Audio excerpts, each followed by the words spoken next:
हमने देखा कि सिटी या नगर की जो जनसंख्या है वो लगभग 1 लाख होती है और यहाँ पर जो सुविधाएं हैं वो कस्बे से थोड़ी अधिक मिलती हैं। अब जब नगर या सिटी की जो जनसंख्या है वो लगभग 10 लाख तक पहुँच जाती है तो हम उसे मिलियन सिटी के नाम से जानते हैं। अब सिटी या नगर के बाद हम देखते हैं महानगर। बच्चों, आप थोड़ा ध्यान में लेकर आइए, जब हम जनसंख्या के हिसाब से नगरों का वर्गीकरण हमने देखा था तो जो प्रथम वर्ग का नगर था वहाँ पर हमने देखा कि वहाँ उसकी जो जनसंख्या है प्रथम वर्ग के नगर की वो लगभग 1 लाख से अधिक होनी चाहिए। लेकिन 1 लाख से कितनी अधिक होनी चाहिए? तो इसमें भी हमारे जो 3 हम अभी विभाजन देखेंगे, हम महानगर की बात करें या विराट नगर और सन नगर जो है वो लगभग एक समान होते हैं।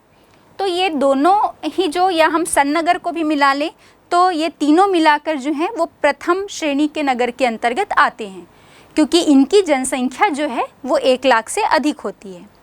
जब किसी नगर की जनसंख्या जो है वो 10 लाख से अधिक हो जाएगी तो हम उसे महानगर की संज्ञा देते हैं। और ये जो महानगर होते हैं वो प्रशासनिक दृष्टिकोण से तो विकसित होते ही हैं, या हम ये कहें कि विभिन्न प्रकार के जो प्रशासकीय कार्यालय हैं वो यहाँ पर मिलेंगे ही। साथ ही साथ जो हम यातायात की बात करें, मतलब परिवहन संबंधी सुविधाएं या वाणिज्य के क्षेत्र में, सांस्कृतिक गतिविधियों के क्षेत्र में, सभी तरह से ये नगर जो है वो विकसित होते हैं। महानगर के संबंध में एक बात आप और गौर करेंगे, जैसे हम कोई भी एक थोड़ा बड़ा ही नगर होता है तो जिन चीज़ों के लिए, जैसे हम एक विश्वविद्यालय की बात करें या किसी रेलवे कॉलोनी की बात करते हैं, तो ये जो है वो हमारे शहर के बीचों बीच स्थित नहीं किए जा सकते, क्योंकि इनके लिए बहुत एक बड़े क्षेत्रफल की आवश्यकता होती है। और हमारे नगर के अंदर जो आबादी वाला क्षेत्र है, घनी आबादी वाला जो क्षेत्र होता है, वहाँ पर स्थान के अभाव के कारण इस प्रकार की जो हम चाहे विश्वविद्यालय या पोर्ट सिटी की जब हम बात करते हैं या कोई बंदरगाह की जब हम बात करते हैं, तो ये सब जो हैं वो शहर के बाहर की तरफ हमें विकसित मिलते हैं। चाहे हम किसी रेलवे कॉलोनी की बात करें तो ये संपत्ति तो उस नगर की होती है, उस पर्टिकुलर नगर की संपत्ति होती है, लेकिन स्थित कहाँ होती है? उस नगर के बाहर किसी ग्रामीण कस्बे या नगरीय ग्राम के या और छोटे नगरीय जो क्षेत्र होते हैं वहाँ पर ये विकसित होती है। तो जो महानगर है वो अपने आसपास के कोई जो छोटा नगर हो सकता है या नगरीय जो क्षेत्र हो सकते हैं, उन सबको ये अपने में हम ये कहें कि समाहित करके चलता है या अपने में सम्मिलित कर लेता है, क्योंकि उस क्षेत्र में महानगर की संपत्ति के रूप में हमने जो ये अभी उदाहरण दिए, चाहे हम विश्वविद्यालय, रेलवे कॉलोनी और भी ऐसी ही कई चीज़ें होती हैं जो वहाँ पर स्थित होती हैं। तो भले ही वो उस प्रशासकीय क्षेत्र के बाहर हैं, लेकिन वो उसकी संपत्ति है, इसलिए दोनों के बीच का जो डिस्टेंस है वो ख़त्म हो जाता है, दूरियां जो है वो मिट जाती हैं। अब हम महानगर की बात करेंगे तो हमारा दिल्ली है, मुंबई है, चेन्नई है, बेंगलुरु हो गया, हैदराबाद, ये सब जो हैं वो हमारे देश में, भारत में महानगर के एक अच्छे उदाहरण प्रस्तुत करते हैं। अब महानगर के बाद हम बात करते हैं सन नगर की। सन नगर या कॉन्युर्बेशन का विकास तब होता है जब कोई नगर जो है वो अपने आसपास के कोई ग्रामीण कस्बा हो सकता है, नगरीय कस्बा हो सकता है, या नगरीय क्षेत्र, छोटा नगरीय क्षेत्र, दोनों को ये अपने में समाहित कर लेता है। तो सन नगर का विकास होता है या कॉन्युर्बेशन का विकास होता है। और हम फिर से कहना चाहेंगे, चूँकि ये महानगर वाली श्रेणी में या विराट नगर वाली श्रेणी में आ रहा है, तो ये हर दृष्टिकोण से, चाहे वो स्वास्थ्य संबंधी सुविधाएं या शैक्षणिक सुविधाएं, प्रशासकीय सुविधाएं, सभी में सभी तरह से ये पूरी तरह संपन्न होता है।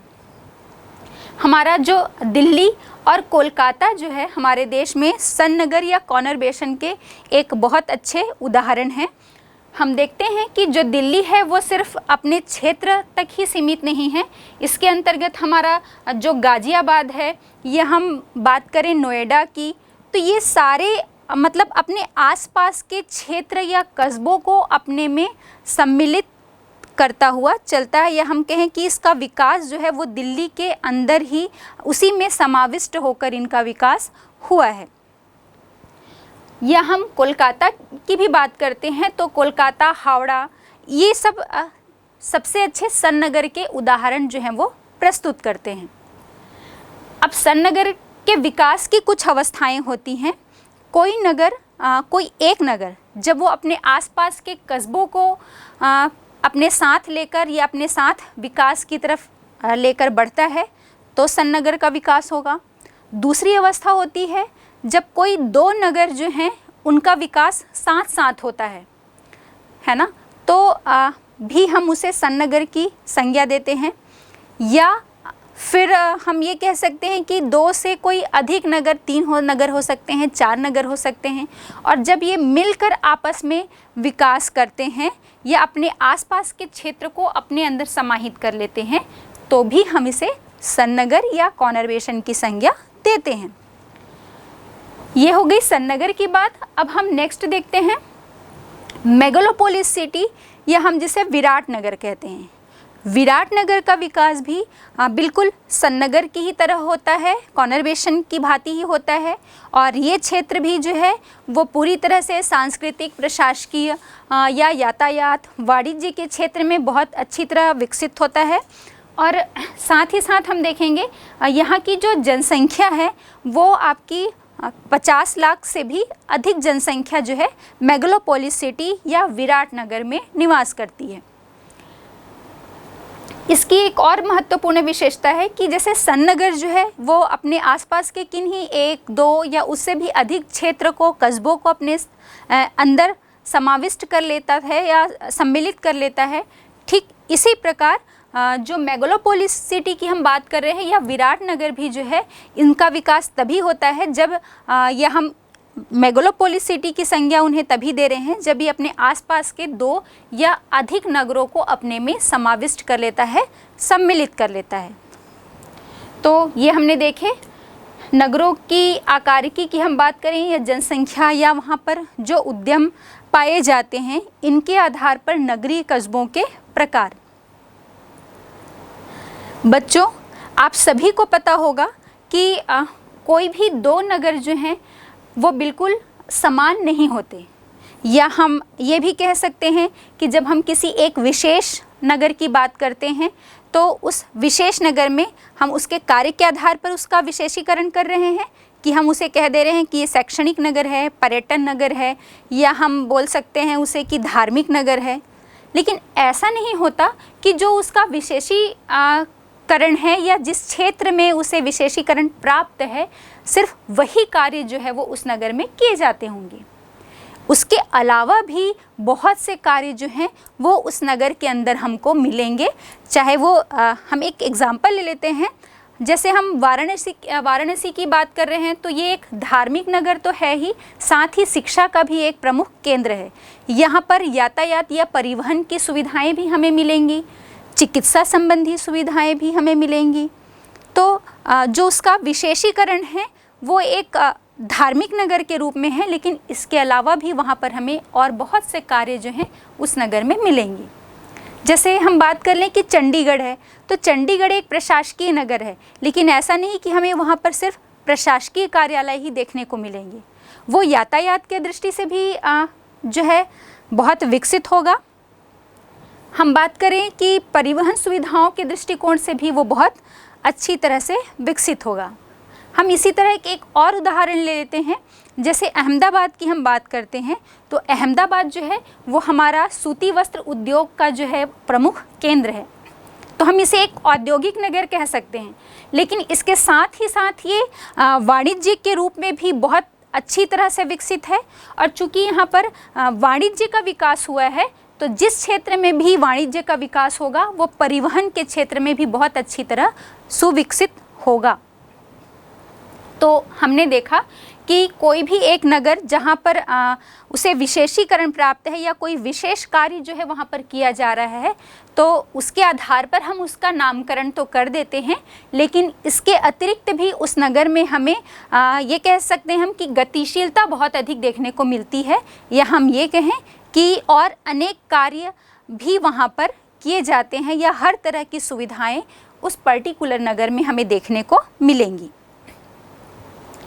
तो अब हम बात करते हैं नगरों के प्रकार्यात्मक वर्गीकरण या उसके फंक्शनल क्लासिफिकेशन के विषय में। तो इस दृष्टि से यदि हम देखें कि नगरों का कार्यात्मक वर्गीकरण जब हम कर रहे हैं तो हमें कौन कौन से नगर जो हैं जहाँ पर कोई विशेष कार्य किया जा रहा है ये नज़र आते हैं। तो सबसे पहले हम देखते हैं हमारा है प्रशासकीय नगर। प्रशासकीय नगर जो है जैसे नाम से ही स्पष्ट है कि जो नगर प्रशासन के दृष्टिकोण से, या हम ये कहें कि जहाँ पर भी कोई शासकीय या सरकारी ऑफिसेस या कार्यालय जो हैं वो मिलते हैं या उनकी विशेषता या प्रमुखता होती है, उसे हम प्रशासकीय नगर के नाम से जानते हैं। और जब प्रशासकीय नगर कह रहे हैं तो लगभग सभी राज्य की जो राजधानियाँ हैं वो प्रशासकीय नगर के अंतर्गत आएंगी, लेकिन प्रमुख रूप से यदि हम बात करें तो हमारा चंडीगढ़ हो गया, गांधीनगर हो गया, सिंदरी और ईटानगर, ये ऐसे नगर जो हैं ये प्रशासकीय नगर के बहुत अच्छे उदाहरण हैं। अब इसके बाद हम देखते हैं हमारा औद्योगिक नगर हो गया। बच्चों, कोई भी औद्योगिक नगर या हम ये कहें कि कोई नगर औद्योगिक नगर के रूप में तभी विकसित होगा जहाँ पर उद्योग की स्थापना से संबंधित जो आवश्यक दशाएं हैं वहाँ पर उपलब्ध होंगी। और उद्योग की स्थापना के लिए आवश्यक दशाएं कौन कौन सी हैं? तो वहाँ पर कच्चे माल की प्राप्ति होनी चाहिए, जल की उपलब्धता होनी चाहिए, ऊर्जा की प्राप्ति हो, परिवहन के साधन जो हैं वो बहुत अच्छी तरह से विकसित होने चाहिए, या हम ये कहें कि वहाँ पर जो है बाजार या श्रम की उपलब्धता भी अच्छी मात्रा में होनी चाहिए, तभी कोई नगर जो है वो एक औद्योगिक नगर के रूप में विकसित होगा। तो इस दृष्टिकोण से तो हम देखेंगे कि हमारे भारत देश में बहुत से औद्योगिक नगर हैं, और जब हम स्वतंत्रता के बाद की बात करते हैं या उस समय की बात करते हैं, जैसे ही हमें स्वतंत्रता प्राप्ति हुई और हम निरंतर अपने विकास की ओर अग्रसर होते गए, जिसमें हमारा नगरीकरण है, औद्योगिकरण है, इसमें हमने प्रमुख रूप से गति प्राप्त की और विकास की विभिन्न अवस्थाओं को पार किया। तो हम देखते हैं कि स्वतंत्रता के बाद प्रमुख रूप से जो है हमारा जमशेदपुर है, या हम बात कर लें राउरकेला की, या हम अपने भिलाई की बात कर लें, तो ये जो प्रमुख रूप से हमारे औद्योगिक नगर के रूप में विकसित हुए हैं। अब नेक्स्ट हम बात करते हैं परिवहन नगर। परिवहन नगर को भी हम दो क्षेत्र में विभाजित कर सकते हैं। एक क्षेत्र उसका होता है जब कोई समुद्री मार्ग से, है ना, समुद्री मार्ग से आंतरिक क्षेत्र में प्रवेश करता है, तो जो समुद्री मार्ग से माल लाए गए हैं या वस्तुएं या पदार्थ का परिवहन किया गया है, तो समुद्री मार्ग से जुड़ा हुआ उसका आंतरिक परिवहन का मार्ग होना चाहिए। जैसे इसमें जितने भी हमारे जो बंदरगाह नगर हैं वो प्रमुख रूप से परिवहन नगर के अंतर्गत आते हैं। फिर हम चाहे विशाखापट्टनम की बात कर लें, या हम मुंबई की बात कर लें, चेन्नई की बात कर लें, या कांडला की बात कर लें, ये सभी जो हैं ये हमारे परिवहन नगर के रूप में जाने जाते हैं। और इसका एक दूसरा जो भाग होता है कि यहाँ पर आंतरिक परिवहन की जो सुविधाएं हैं वो अच्छी मात्रा में उपलब्ध होनी चाहिए। जैसे वहाँ पर सड़क मार्ग जो है विकसित अवस्था में हो, रेल मार्ग भी, या हम वायु यातायात की बात करें तो प्रमुख रूप से सभी प्रकार के जो यातायात के साधन हैं, परिवहन के जो साधन होते हैं, वहाँ पर वो विकसित अवस्था में होने चाहिए।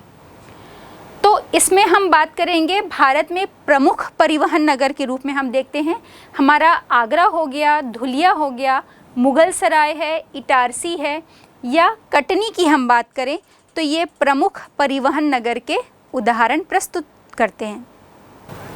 अब हम नेक्स्ट देखते हैं व्यापारिक नगर या ट्रांसपोर्ट सिटी, ट्रांसपोर्ट सेंटर हम कह सकते हैं इसे। व्यापार में जिन नगरों को विशेषता प्रदान होती है या विशिष्टीकरण जिनका होता है उसे हम व्यापारिक नगर के नाम से जानते हैं। अगर इस दृष्टिकोण से हम देखें तो हमारे भारत में बहुत से ऐसे नगर हैं जिनकी जो अर्थव्यवस्था है वो व्यापार पर आधारित होती है। लेकिन इसमें भी हम देखें तो हमारे भारत में बहुत से छोटे और बड़े नगर हैं। तो जो छोटे नगर होते हैं वो उनका जो व्यापार है या उनकी जो अर्थव्यवस्था है वो प्रमुख रूप से कृषि आधारित होती है या कृषि उपज से संबंधित मंडियों पर आधारित होती है। लेकिन जब हम बड़े नगरों की बात करेंगे तो वहाँ पर हमें बहुत अलग अलग प्रकार के जो व्यापार हैं वो देखने को मिलते हैं।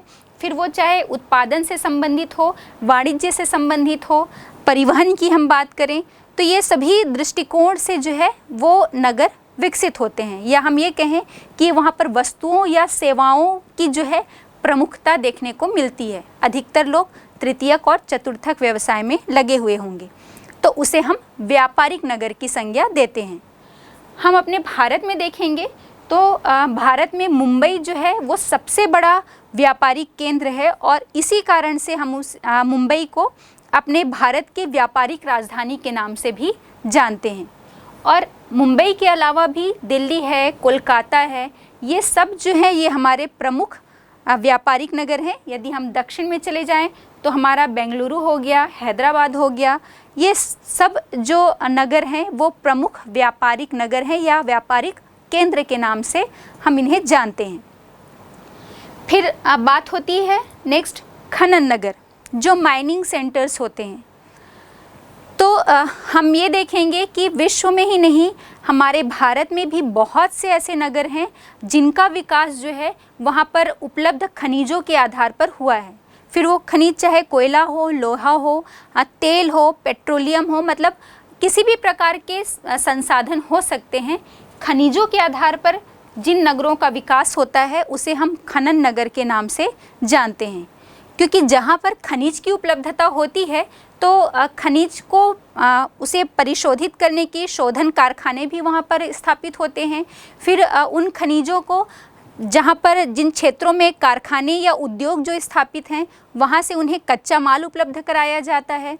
तो उनका विकास जो है वो निरंतर होता रहता है, चाहे वो परिवहन के क्षेत्र में हो या वाणिज्य के क्षेत्र में। तो ये जो नगर हैं वो खनन नगर के रूप में, क्योंकि मुख्य रूप से यहाँ पर खनिजों की उपलब्धता होती है, इसलिए हम इन्हें खनन नगर के नाम से जानते हैं।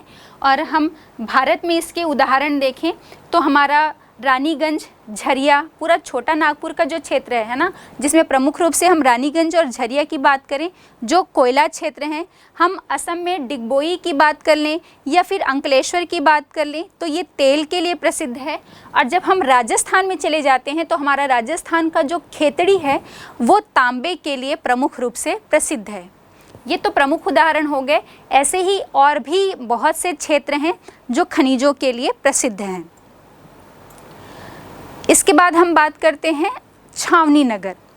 इन छावनी नगर को हम गैरिसन या कैंट के नाम से भी जानते हैं। हम ब्रिटिश शासनकाल की जब बात करेंगे तो उसी समय से देखते हैं कि जो अंग्रेज़ थे उन्होंने हमारे भारत में सुरक्षा के दृष्टिकोण से बहुत सी छावनियों का निर्माण किया था।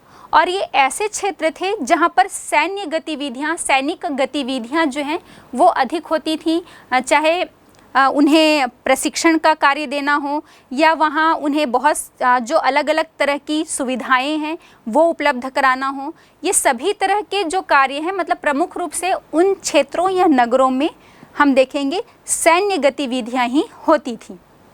तो इन्हें छावनी नगर के नाम से ये जो क्षेत्र हैं वो प्रसिद्ध हुए। चाहे हम बात कर लें जालंधर छावनी या हम जिसे जालंधर कैंट के नाम से जानते हैं, या हम महू के बारे में बात कर लें या अंबाला कैंट या अंबाला छावनी की बात कर लें, तो ये प्रमुख रूप से जो है वो छावनी नगर, गैरिसन या कैंट के नाम से प्रसिद्ध हैं।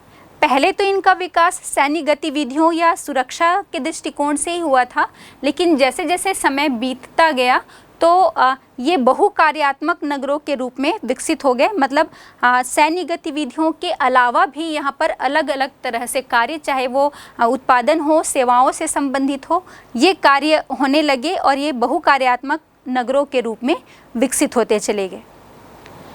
फिर अगला हम देखते हैं शैक्षिक नगर। शैक्षिक नगर ऐसे नगर होते हैं जिन्हें शिक्षा के दृष्टिकोण से विशेष रूप से प्रसिद्धि प्राप्त होती है, या जो शिक्षा के दृष्टिकोण से विश्वविख्यात होते हैं। हम अपने देश में भी बात करें तो आप देखते होंगे कि हम जैसे ही जो आपका 12th हमने पास आउट कर लिया और हमें आगे की मेडिकल की या इंजीनियरिंग की पढ़ाई करनी है, तो हम यहाँ से थोड़ा बाहर जाना चाहते हैं, क्योंकि हमें लगता है कि इस स्थान से जो हम जिस स्थान की ओर जा रहे हैं वहाँ पर उच्च स्तर की या अच्छी पढ़ाई की सुविधा वहाँ पर हमें मिलेगी। तो आप चले जाते हैं कोटा, आपको पीएससी यूपीएससी की तैयारी करनी है, आप चले जाते हैं दिल्ली कोचिंग करने। तो कुछ ऐसे क्षेत्र जो शिक्षा के दृष्टिकोण से जिन्हें प्रसिद्धि मिलती है, उन्हें हम शैक्षिक नगर के नाम से वो प्रसिद्ध होते हैं। फिर हम बात कर लें, चाहे वो कोटा हो, पिलानी हो, अलीगढ़ हो या वाराणसी हो, ये कुछ ऐसे क्षेत्र हैं जो शैक्षिक नगर के नाम से प्रसिद्ध हैं। फिर हम बात करते हैं धार्मिक और सांस्कृतिक नगर। हमारा भारत देश जो है, उसकी सभ्यता प्रारंभिक समय से ही रही है कि वो अपने धर्म, शिक्षा और आध्यात्मिकता के लिए विश्वविख्यात है। विश्व स्तर पर उसे प्रसिद्धि मिली है।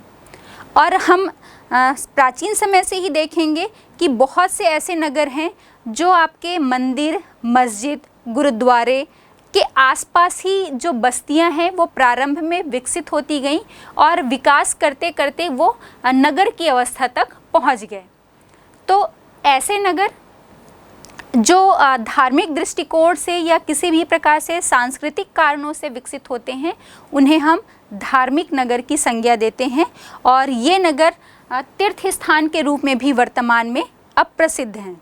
इसमें हम देख लेते हैं, हमारा अजमेर हो गया, अमृतसर की हम बात कर लें, हरिद्वार की, बद्रीनाथ है, केदारनाथ है, मथुरा है, वृंदावन है, काशी है, वाराणसी है। ये सब ऐसे नगर हैं जो धार्मिक नगर के नाम से प्रसिद्ध हैं। फिर नेक्स्ट हमारा आता है पर्यटन केंद्र। यह हम इसे टूरिस्ट सेंटर्स या टूरिस्ट प्लेसेस भी कह सकते हैं।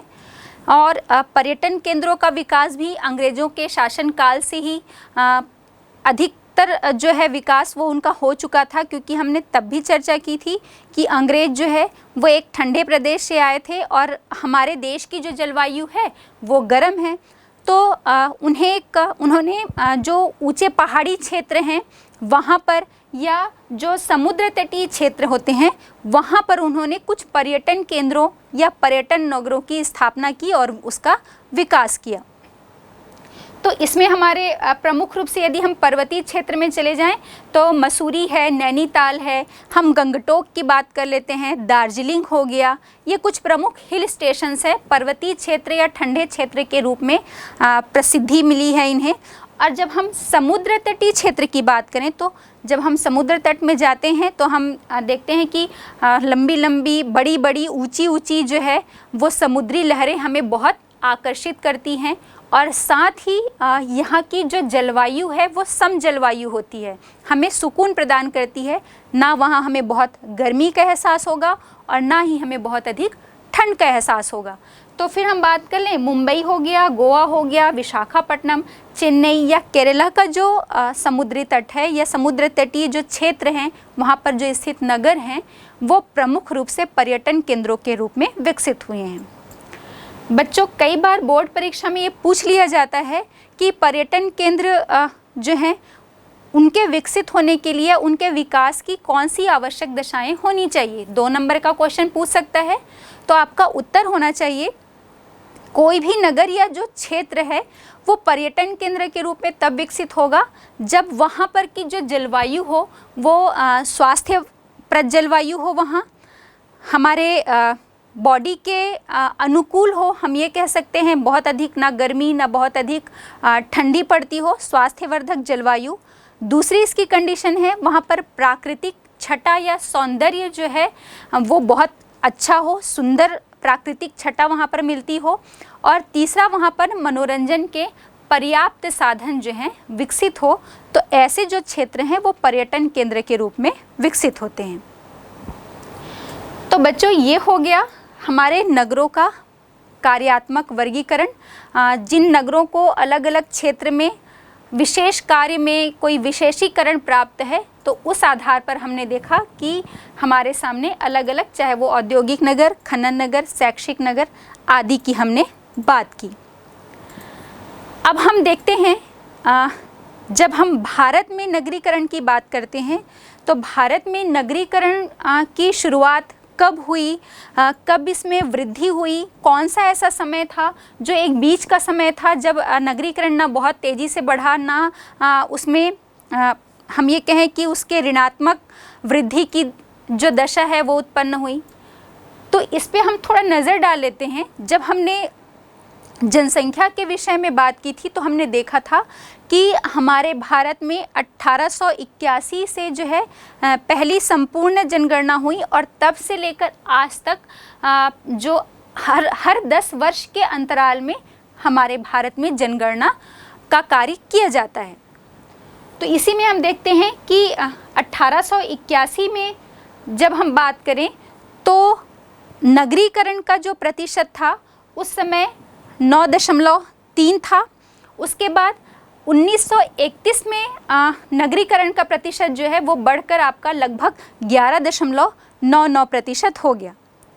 तो लगभग हम ये देखें कि इन 40 वर्ष को या 40 दशकों का जो अंतराल है उसमें नगरीकरण में केवल 2.69% की वृद्धि हुई। तो हम इसे मंद वृद्धि का काल कह सकते हैं, या हम ये कह सकते हैं ये वो समय था जब नगरीकरण में बहुत अधिक विकास या वृद्धि की गति जो है वो नहीं देखी गई, क्योंकि उस समय पे जो अलग अलग प्रकार के नगर थे वो विकसित नहीं हुए थे, या हम ये कहें कि नगरों के प्रति उतना अधिक आकर्षण नहीं था। फिर हम बात करते हैं 1961 या 1961 की, तो हम ये देखेंगे कि तब नगरीकरण का जो प्रतिशत था वो लगभग 17.97% हो गया।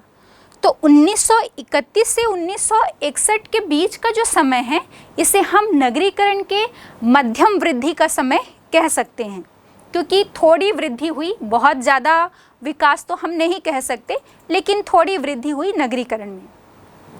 फिर हम देखते हैं 1961 में जो 17.97% था नगरीकरण का, वो 2011 या 2011 में बढ़कर 31.16% जो है वो नगरीकरण का प्रतिशत जो है बढ़ गया। तो 1961 वो समय था, या हम ये कहें वह वर्ष था जिसे हम इसके बाद से जो है नगरीकरण की वृद्धि बहुत तेज़ी से हुई, या तीव्र नगरीकरण का युग हम इसे कह सकते हैं। और आज तक, वर्तमान समय तक हम देख रहे हैं कि हम वापस इसमें पीछे नहीं गए, हम लगातार इस नगरीकरण के प्रतिशत में वृद्धि होती जा रही है। हालांकि ये बहुत ज़्यादा नहीं है, लेकिन फिर भी हम लगातार विकास की ओर बढ़ रहे हैं। हमने ग्रामीण बस्तियों की विशेषताओं को अलग से देखा और नगरीय बस्तियों की विशेषताओं के बारे में भी हमने चर्चा की। अब हम दोनों में अंतर देख लेते हैं कि ग्रामीण और नगरीय बस्तियों में क्या अंतर है, क्योंकि ये बोर्ड परीक्षा के हिसाब से भी आपके लिए महत्वपूर्ण है। पहला, नंबर 1 देखें हम, जो ग्रामीण बस्तियां होती हैं वहाँ का प्रमुख व्यवसाय प्राथमिक व्यवसाय होता है, जिसके अंतर्गत वे कृषि कार्य करते हैं, पशुपालन, आखेट या भोजन एकत्र करने का कार्य किया जाता है। साथ ही साथ लकड़ी काटना, वनोपज एकत्र करना और खनन जो है वो इनके अन्य व्यवसाय हैं।